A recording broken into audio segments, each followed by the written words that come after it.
Hello everyone, I am D-Mind, the mind of one and all, and welcome back to another episode of One Small Fire at a Time. And in the last episode, we just lost Candela. I wonder if we didn't took the sketchbook to her, whether it would have... I wonder how much the story actually changes depending on your choices. In the last game, it wasn't by much. Sure, there was quite a few events that you would have missed or not seen depending on which choice you did, but eventually it all comes back together. And the only difference in is that what is your relationship points with whichever character. Like when I picked to give the sketchbook to Candela, I got a plus point from her. So like depending, maybe if I had a certain amount of relationship point with her, certain things might have been different, or an ending, I might get different ending. But yeah, that's how the last game was like. So I wonder how much the game actually differs in the story depending on the choices we make. Even with what he discovered from Oriel Sherwood, the whole situation was still hazy. After telling the police everything he knew, Johann Poe returned to his lab to collect his thoughts. At this point, there was no question that Eclipse's mana potions were illegal, but he was now more concerned about the long-term effects of consuming those potions. Wait, were they illegal? One needed a permit to import Temulawak from Divipantra, the colony to the east, and process it into mana potions, but Johann had never heard of any laws that prohibited artificially creating such potions. He had to talk to Wolf about that tomorrow. Wait, I'm not Jendis anymore. Crap, I keep forgetting. Oh, Professor, welcome back. His assistant greeted him as he entered the laboratory. Johann returned the greeting, then plopped down on a chair. He mulled over everything Oriel Sherwood had told him. He had little doubt that the artificial potions were the primary cause, if indirectly, of the incident that had happened at Eclipse today, but the woman was right, there was no scientific evidence. It was an educated guess at best, a baseless accusation at worst. It wasn't as if he couldn't sympathize with the Sherwood's cause to give lunatics their own society, and he understood that they needed to be able to synthesize their own mana potions to support that plan. Even if the potions were harmful, given enough time, Oriel Sherwood would probably be able to eliminate the side effects. If she was successful, it wouldn't be just Eclipse that got to enjoy the fruit of that research. All of Overture could benefit from it. But what of the children who have to suffer on the way to that goal? How many more Candela Carols would have to die? However, Johann couldn't be completely sure that the potions were to blame. There was no scientific evidence. Without that evidence, he could make assumptions all day, but he never get any closer to finding the truth. Is it possible for a lunatic to acquire a new madness? Well, of course. The professor mused out loud. It's also possible for a completely sane person to suddenly acquire a new madness. It's possible, came the answer to Johann's surprise. For example, someone's anxiety may cause him to also suffer from depression. What about suddenly hallucinating? Blyton rolled her eyes in thought. It's not as common, but I've heard of cases like that. For example, some people who are manic depressive can experience psychosis during one of their manic episodes. Why are you suddenly interested in mental disorders? Johann was the one who wanted to ask how his assistant knew so much about lunacy, while he wasn't even sure if he guessed the meaning of manic depressive correctly. He decided, however, to tell Blyton about Eclipse including what he knew about the Sherwoods and the incident, though he carefully left out anything in regard to the artificial mana potions. What a terrible idea, was what Blyton said after hearing about Holt and Sherwood's plan to transform Eclipse into an isolated community of lunatics. What a terrible theory, was what she said after Johann told her about the alienist thoughts on madness and statistics. While I admit that it's certainly an interesting concept, she started, but since he thinks that any kind of society is possible, why don't you ask him if a society of suicidal people would be able to flourish? Johann pondered his assistant's question. I never thought about asking that. Even if it is possible, I doubt that kind of society would progress very far. Exactly. Don't you think he cherry-picked his examples? Not all traits that are statistically small in number are obstructive to society. For example, geniuses are in the minority, but it's advantageous to be one. We don't send them to madhouses, do we? In fact, let's use his own example. I agree that a society of non-magic users can exist. In fact, they do in some parts of the world. But if a magician lived among non-magic users, instead of being mad, wouldn't his ability to use magic become a highly desirable trait? Johann exclaimed, he might even be regarded as a superhuman. Right? Instead of statistics deciding what's normal and abnormal, isn't it the other way around? What do you mean? Well, let's look at it from the perspective of evolutionary biology. Maybe personality traits and behavioral characteristics that cause mental illnesses were pushed to small statistical numbers because evolution favors other, more normal behaviors. In other words, society is made up of more rational people than irrational people, not because of random chance, his so-called accidents of statistics theory, but because those with rational thoughts and behaviors are more likely to survive and pass on their genes. Likewise, there are more sociable people than insociable or antisocial people. Why do you think that is? Because social traits naturally allow society to function more optimally? Humans evolved to become social creatures to maximize their survivability. Think of it this way. Early humans had to fend off wild animals and deal with natural disasters like volcano eruptions and floods. The ones who stayed or traveled together in groups were more likely to survive than the lone wolves, right? Ah, so what you're saying is, Johann said, behaviors that were considered normal aren't just normal because they cater to the majority, but because they themselves are useful for evolutionary traits. Yes, exactly. And that's why I don't believe patients with mental disorders should be isolated from normal society, like what that alienist wants to do. Instead of making a lunatic utopia, why not help the patients recover from their illnesses? Why not help them attain the desirable traits that they lack? Interesting, Professor Poe commented. I didn't know you cared so much about this subject. His assistant broke into laughter. I guess I'm just interested in it. I've read a lot of books on psychology and stuff like that. Oh yeah, she's a psychologist in the future. Or therapist. I'm starting to think I'm not cut out to be a magical scientist. She laughed again. Is that so? Johann was suddenly reminded of little Janice and her inability to use magic. Don't you think there is a close relationship between magic and the human mind? Perhaps by studying the human mind we can deepen our understanding of magic. Maybe, Blyton agreed. Actually, that is what she does in the future. You still don't have a topic for your capstone project, do you? Do you want to do your research on this? What, the relationship between magic and psychology? Yes. Eleanor's Blyton's eyes lit up as she considered Professor Poe's offer. It didn't take her long to give her an answer. Yes, please. I love to explore the magical mind. And we got the dots. Always with the dots. I guess... Oh wait, where are Janice again? I gaze at my reflection in the monster's beautiful big round eyes. Noting the stark contrast between my expressionless face and the monster's curled lips. Monster?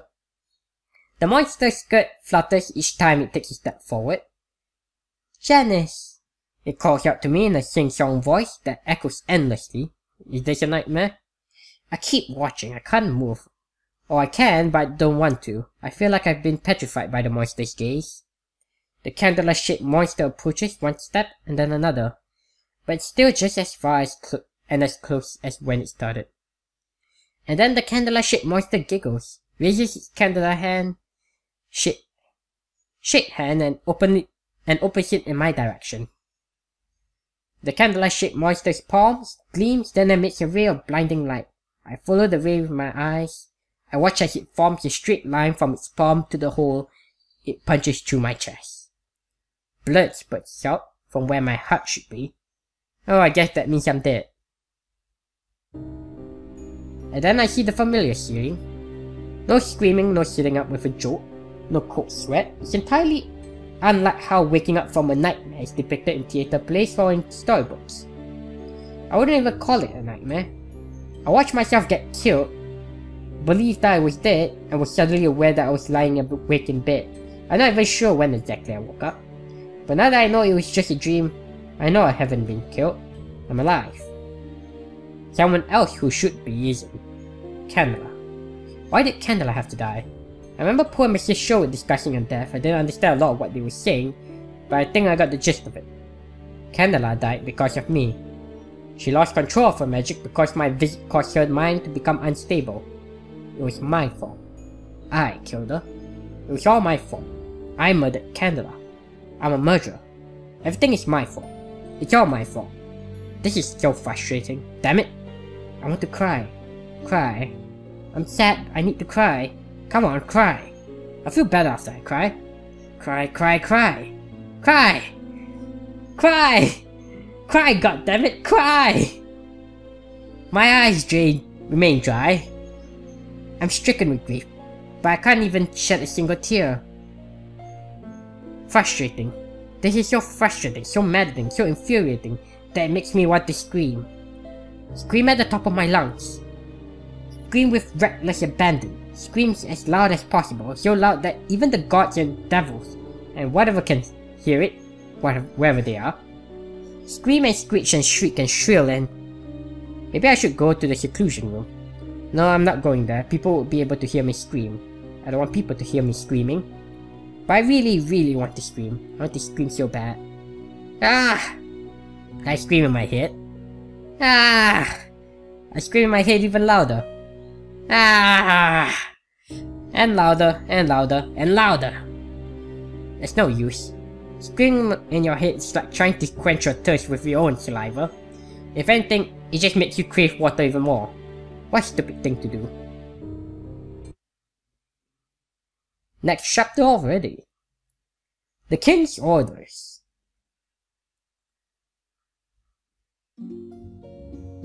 Isn't this Joff's mansion?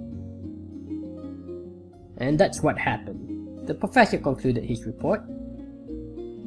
Wolf had already heard about most of what happened yesterday from the officers on the scene, but Johann Poe's more detailed account certainly helped him understand the situation better.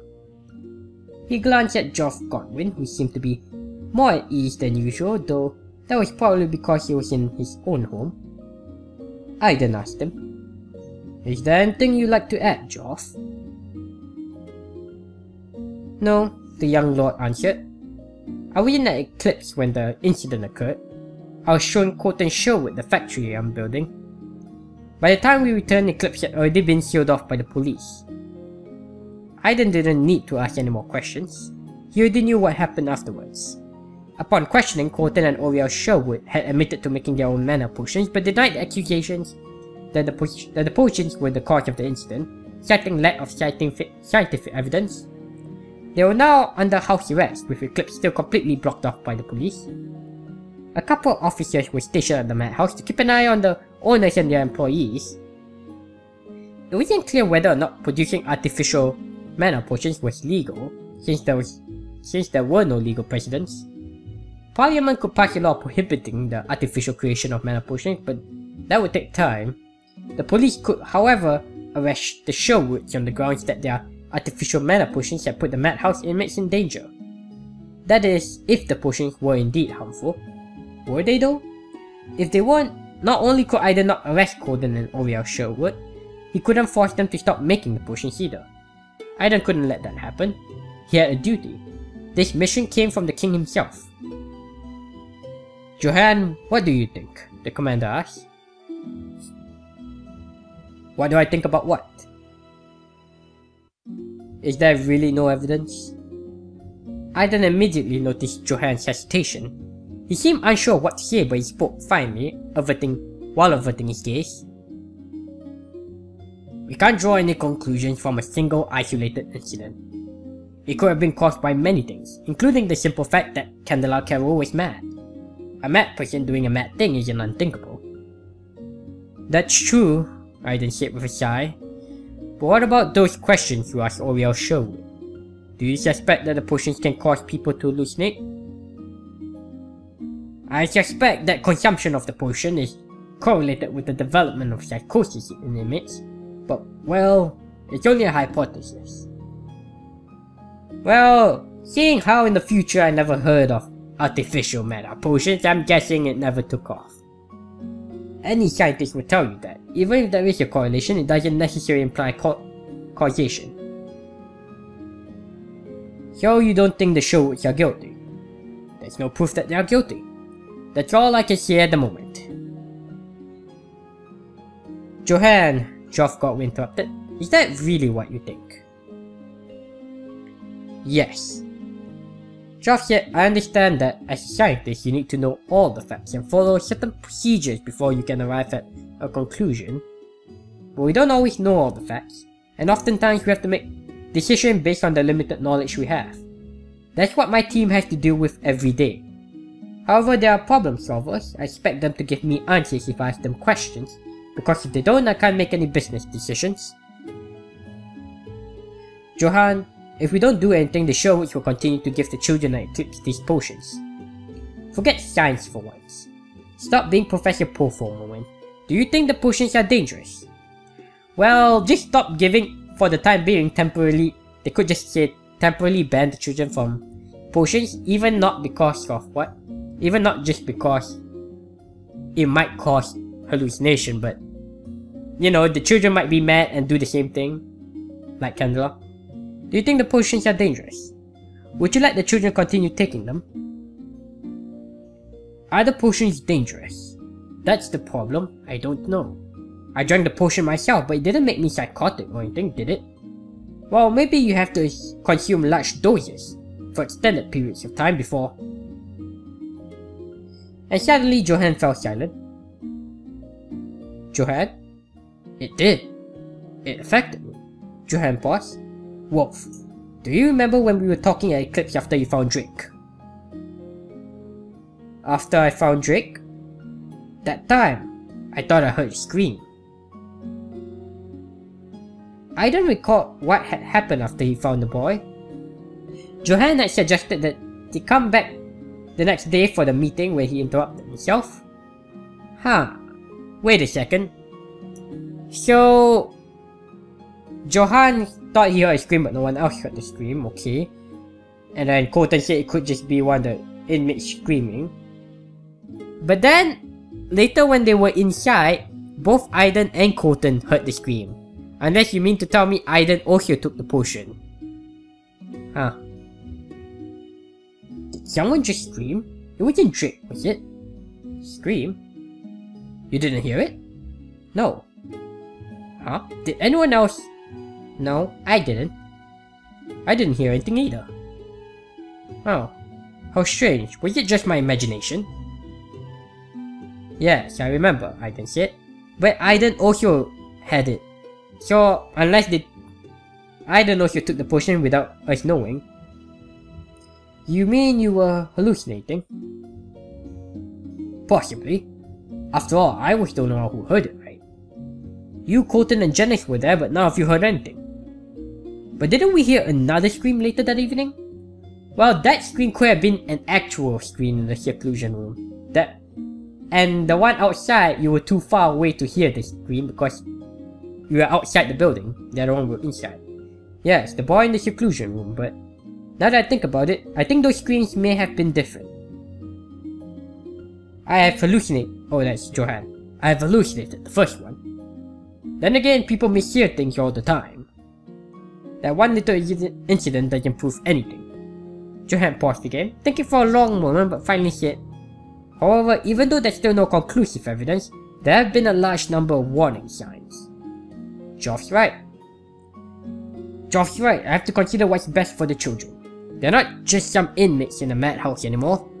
I've seen them, spoke with them. I personally know some of them, like Janice and Drake.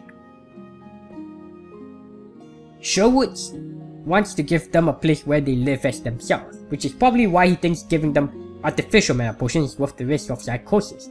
But he's wrong. I think he's wrong. My assistant convinced me that lunatics need help to recover from their lunacy, but these potions may actually aggravate their conditions. The professor took a deep breath before he continued, no longer hesitating. After the incident that ended with Candela Carol's death, it's difficult not to conclude that the potions are dangerous. No, I'm fairly certain that they are. The children should stop taking them immediately. That's what I needed to hear, Aiden said. Thank you, Johan. Commander Wolf left to report directly to the king, satisfied that he had fulfilled his duty. Now the fate of Colton and Ovia of Sherwood, as well as Eclipse, was in the king's hands. And we got the dots. Geoff Godwin was relieved to know that the situation with Eclipse would soon come to an end. He didn't mind working with the police, but he had his own business to worry about. It was a shame though that he wasn't able to get cheap mana potions from Colton Sherwood. Granted, he had expected the deal to fall through because the potions were illegal. He supposed he should be glad he didn't end up buying them. The last thing he wanted was a bunch of workers hallucinating while they worked. He watched as Professor Poe reclined on the sofa, now looking a lot more relaxed than he had when Wolf was here. Geoff was wondering when the commander would return to debrief them when he heard someone knock on the door. "Come in," he said. Oh, he just ran the police officer. "Good evening, my lord." The man in uniform greeted Geoff as he stepped into the room. For a second, Geoff thought it was Wolf because of the familiar uniform, but it turned out to be another police officer. "My lord, Commander Wolf sent me to tell you that he will not be coming back here this evening. He will see you and Professor Poe tomorrow." "Where is he?" "Going to the madhouse, my lord." Geoff didn't like what he heard. What is he going to do at the madhouse this late? Orders from the king. Creating dangerous mana potions that could harm the minds of our young people is an unforgivable crime. Everyone involved is to be executed immediately. What? By everyone involved, do you mean OVL? I mean, sure, the show would be one of them, but even like the children? What did you say? Johan Poe sprang from the sofa. "I only said that the children should stop taking the potions. Those are the king's orders, Professor. The king is an idiot." That clearly didn't make Johan feel any better. He was seething. Geoff wasn't feeling any better either. In fact, something the officer said bothered him.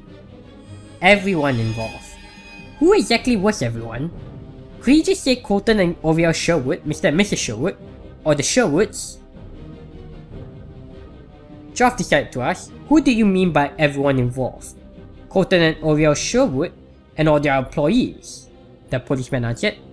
Exactly what Geoff feared. The employees? The nurses too? Yes, my lord. Aren't the employees innocent?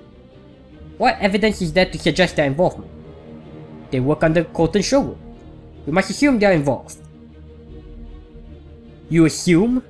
You want to kill people based on an assumption? Geoff's own tone surprised him. He didn't usually explode like this even when he was angry. Those are the king's orders, my lord. The king's orders? Was that the only thing the stupid policeman could say? Since when could a policeman talk about the king's orders? No, this wasn't an ordinary policeman. He knew too much. The king's orders. Geoff remembered that there was one unit in the police force that could only be mobilized under the king's direct orders, the Dragoon. Anything else, my lord? The Dragoon asked. Geoff shook his head. He was too tired, irritated, angry, worried, afraid, and who knows what else he was feeling to give a proper answer. The Dragoon bowed his head and left, presumably to catch up with the rest of his squad. The Dragoon. The king sent out the police's most elite special forces unit. He wasn't playing around. Geoff didn't know what made him so furious. So what if Wolf and the Dragoons wanted to kill Colton Sherwood and Oriel Sherwood, and everyone including the alienists and the nurses and Anna? They were going to kill Anna? Come on, your interactions with her wasn't that deep. I mean, sure, you might think of her as a friend, but not unto that. Okay, but still you worry for her, fine. Geoff had asked Anna about the mana potions, and Anna had said she knew nothing about them. She even had to ask around to get information about Colton Sherwood's mega project. Joff knew she had lied. Anna was innocent. He was sure of it. His lips moved before he knew it. "Joff, where are you going?" Johan yelled. "The madhouse. I'm coming with you." So you're telling me Aiden actually agreed? Like he said, "Alright, I'm gonna kill everyone there, including Anna and, everyone." He just agreed? He didn't... Well, I guess he has a duty to abide by the king's orders, but... We're all kept inside the ward after dinner by a bunch of policemen. It was an unusual dinner. We're used to not seeing Mr. and Mrs. Sherwood at mealtimes. We know they sometimes dine at the other ward, but none of the nurses ate with us either. Not that it matters, of course. I don't really care who I eat with. Time passes, some kids are playing together, a few have retired to their rooms. But most just sit quietly and watch the policemen, sometimes whispering to each other. Well, at least they didn't kill the kids as well. Everyone can tell that something's up. We might be insane, but we're not stupid. Suddenly the door opens, a policeman bursts in. "Sir, the dragoons have arrived." "Good. Direct the dragoons to the big yard behind this building, where we've gathered all the suspects." "Yes, sir." The policeman who just came in leaves. Did he say the dragoons are here? Dragoons are people like Commander Wolf, right? "Yeah." "What's going on?" "I know. Why don't you ask one of those cops?" Drake looks around, he sees one of the boys in his gang and calls him. "Hey you, go ask those policemen what's going on." "Okay." The boy goes up to one of the cops. "Mister, what's going on? Can we go outside?" "You can't, kid. Just be patient. You'll be able to go out tomorrow. In fact, you have to go out tomorrow." "Huh? Why?" "We're closing this madhouse down. The owners will be arrested." The kids let out a chorus of gas. They rise from their seats and crowd around the policeman. "What? Why are you arresting Mr. and Mrs. Sherwood?" "Yeah, why? They're kind to us." "Where will we live after you close down the madhouse?" "They're tricking you. They've been using you to experiment with bad things. If we don't stop them, they're going to do stuff that will make you go mad." "But we're already mad." "It will make your madness even worse. You start hallucinating and things like that." "So what if we hallucinate? Some of us already do that." "Well, they are bad people, okay? We'll find other madhouses for you, so don't worry." "Will we all stay together?" "Probably not, sorry." "But we want to stay together. And Mr. and Mrs. Sherwood aren't bad people, they're nice to us." The kids continue to swamp the policeman with questions. They absolutely hate the idea of closing the madhouse down and getting Mr. and Mrs. Sherwood arrested. Even the kids, I'm Janice, even the kids who were in their rooms have come out and joined the others. They must have heard the commotion and got curious. "Janice, are they trying to close the madhouse because of Candela's death?" "Yeah, I think." "Did Mr. and Mrs. Sherwood cause her death?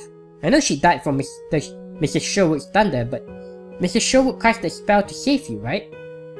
Was Candela's death, was it really Mr. and Mrs. Sherwood's fault? Was it?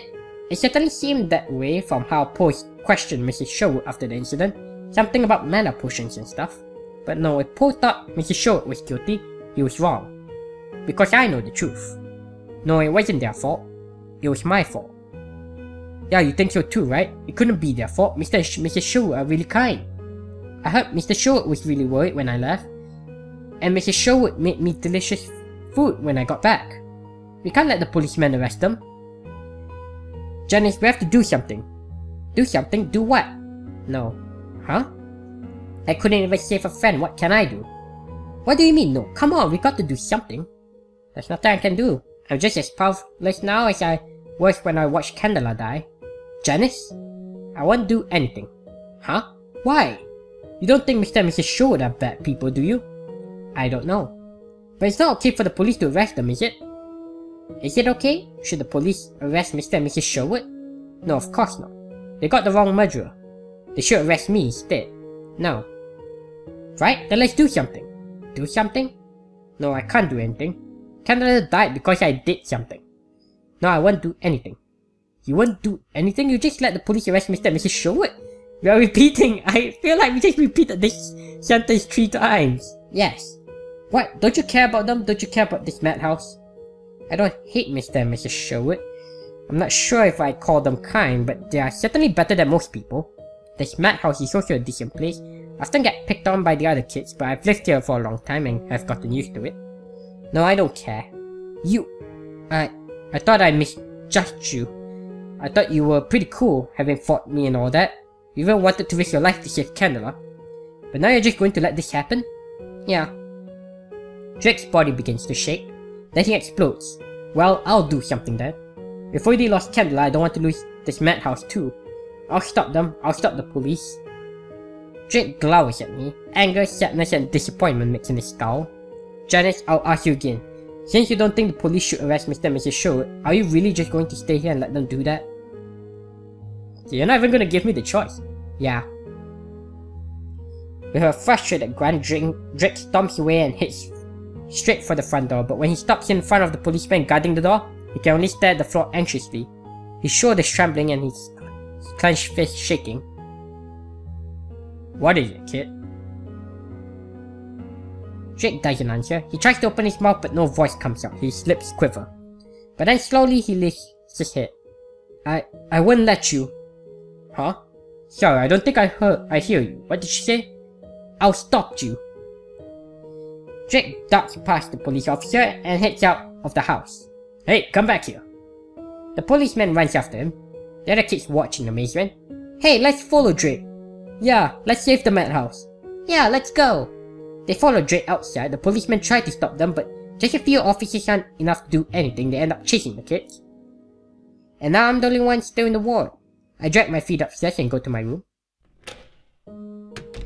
And I think this is a good place to end it here. So, leave a like, comment, and subscribe, and follow me on Twitter at DMindGaming if you have enjoyed. And I hope to see you again in the next episode.